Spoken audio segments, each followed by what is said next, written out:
और देश की आजादी के लिए अपने प्राणों की आहुति दी।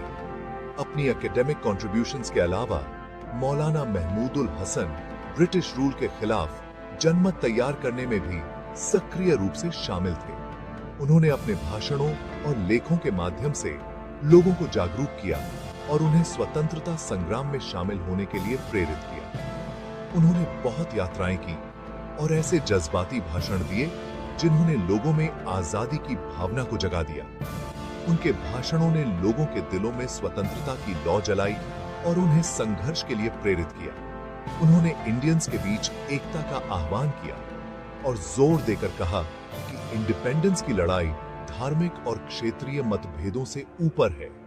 उनके लिए स्वतंत्रता संग्राम एक ऐसा मंच था जहां सभी भारतीय एकजुट होकर अपने देश की आजादी के लिए लड़ सकते थे। उनका संदेश हर वर्ग के लोगों को छू गया और उन्होंने नेशनलिस्ट मूवमेंट के एक सम्मानित नेता के रूप में अपनी पहचान बनाई। उनके नेतृत्व ने लोगों को एकजुट किया और उन्हें स्वतंत्रता संग्राम में एक नई दिशा दी। मौलाना महमूदुल हसन का इंडियन फ्रीडम स्ट्रगल में योगदान सिर्फ शब्दों तक सीमित नहीं था। उन्होंने अपने कार्यों से यह साबित किया कि वह केवल एक विचारक नहीं बल्कि एक कर्मठ नेता भी थे। उन्होंने जमीयत उलेमा ए हिंद की स्थापना में महत्वपूर्ण भूमिका निभाई, जो इस्लामिक स्कॉलर्स का एक प्रमुख संगठन था जिसने इंडिया की आजादी की लड़ाई में अहम भूमिका निभाई। इस संगठन ने स्वतंत्रता संग्राम में एक महत्वपूर्ण भूमिका निभाई और लोगों को एकजुट किया।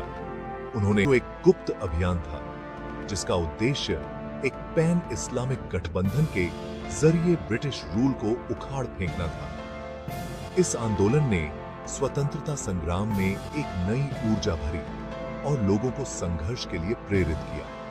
उनका जीवन और कार्य इंडिया को कॉलोनियल रूल से मुक्त कराने के प्रति उनकी अटूट प्रतिबद्धता का प्रमाण है। मौलाना महमूदुल हसन का संघर्ष और उनकी शिक्षाएं आज भी हमें प्रेरित करती हैं और हमें यह सिखाती हैं कि स्वतंत्रता और न्याय के लिए संघर्ष कभी व्यर्थ नहीं जाता। रेशमी रुमाल मूवमेंट, जिसका मतलब है सिल्क हैंडकरचीफ मूवमेंट, इंडिया के फ्रीडम फाइटर्स की चतुराई और दृढ़ संकल्प का प्रतीक है। 20वीं सदी की शुरुआत में शुरू हुआ यह गुप्त अभियान एक पैन इस्लामिक गठबंधन बनाकर ब्रिटिश रूल को खत्म करना चाहता था। मौलाना महमूदुल हसन और उनके साथियों द्वारा चलाए जा रहे इस मूवमेंट में कम्युनिकेशन का एक अनोखा और गुप्त तरीका अपनाया गया था। रेशमी रुमाल मूवमेंट के केंद्र में एक साहसिक योजना थी। ताकतवर मुस्लिम देशों से समर्थन मांगना और उनसे ब्रिटिश एम्पायर के खिलाफ एकजुट होने का आग्रह करना। साजिशकर्ताओं ने अपने मकसद के लिए इंटरनेशनल बैकिंग हासिल करने की स्ट्रेटेजिक इंपॉर्टेंस को पहचाना था। वो समझते थे कि ब्रिटिश एम्पायर की ताकत को चुनौती देने के लिए एक ऐसे यूनाइटेड फ्रंट की जरूरत है जो इंडिया की सीमाओं से परे हो। हालांकि ब्रिटिश अथॉरिटीज की निगरानी में संभावित सहयोगियों से संपर्क करना एक बड़ी चुनौती थी। पकड़े जाने और भंडाफोड़ होने का खतरा हमेशा बना रहता था। इसलिए कम्युनिकेशन का एक सुरक्षित और ऐसा तरीका चाहिए था जिस पर किसी को शक न हो। इसका उपाय एक ऐसी चीज में छिपा था जिसके बारे में कोई सोच भी नहीं सकता था, रेशमी रुमाल। यह साधारण सी दिखने वाली चीज रेवोल्यूशन के संदेश लिखने का जरिया बन गई। कम्युनिकेशन के माध्यम के रूप में रेशमी रुमाल का चुनाव रणनीतिक और चालाकी भरा दोनों था। यह एक ऐसा माध्यम था जो न केवल सुंदरता और शान का प्रतीक था, बल्कि इसमें गुप्त संदेशों को छिपाने की अद्वितीय क्षमता भी थी। रेशम एक महंगा कपड़ा उस समय के इलीट और धार्मिक विद्वानों के बीच असामान्य नहीं था। यह कपड़ा उनकी सामाजिक स्थिति और प्रतिष्ठा का प्रतीक था और इसीलिए इसका उपयोग किसी भी संदेह को जन्म नहीं देता था।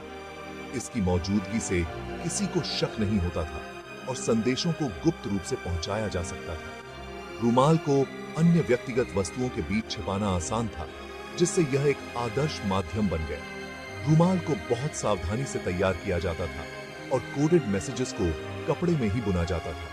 कारीगरों द्वारा की गई कढ़ाई इतनी जटिल होती थी कि यह इसी की कच्चा थे यह एक कला का रूप ले लेती थी। इस जटिल प्रक्रिया से यह सुनिश्चित होता था कि अगर रूमाल किसी के हाथ लग भी जाए तो भी बिना ट्रेनिंग वाले को संदेश सिर्फ करहाई जैसे ही दिखाई देंगे।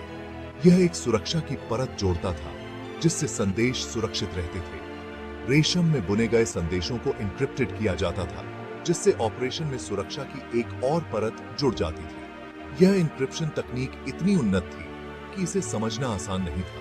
इससे यह सुनिश्चित होता था कि केवल वही लोग असली संदेश समझ पाएंगे जिन्हें कोड की जानकारी होगी। यह एक गुप्त भाषा थी जिसे केवल कुछ ही लोग समझ सकते थे। मौलाना महमूदुल हसन और उनके भरोसेमंद साथियों ने एक जटिल साइफर विकसित किया जो शब्दों को ऐसे पैटर्न्स और मोटिव्स में बदल देता था जो साधारण लगते थे। यह साइफर इतना जटिल था कि इसे समझने के लिए विशेष ट्रेनिंग की आवश्यकता होती थी। यह संदेश एक बार डिसाइफर करने के बाद मूवमेंट की योजनाओं, उद्देश्यों और समर्थन के लिए किए गए आह्वानों के बारे में महत्वपूर्ण जानकारी देते थे।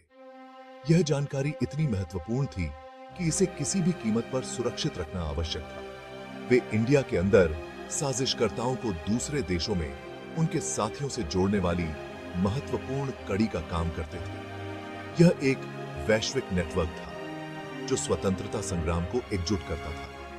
रूमालों को सावधानी से चुने गए मैसेंजर्स को सौंपा जाता था जो अक्सर तीर्थयात्रियों या व्यापारियों के वेश में लंबी दूरियां तय करके अपना कीमती सामान पहुंचाते थे।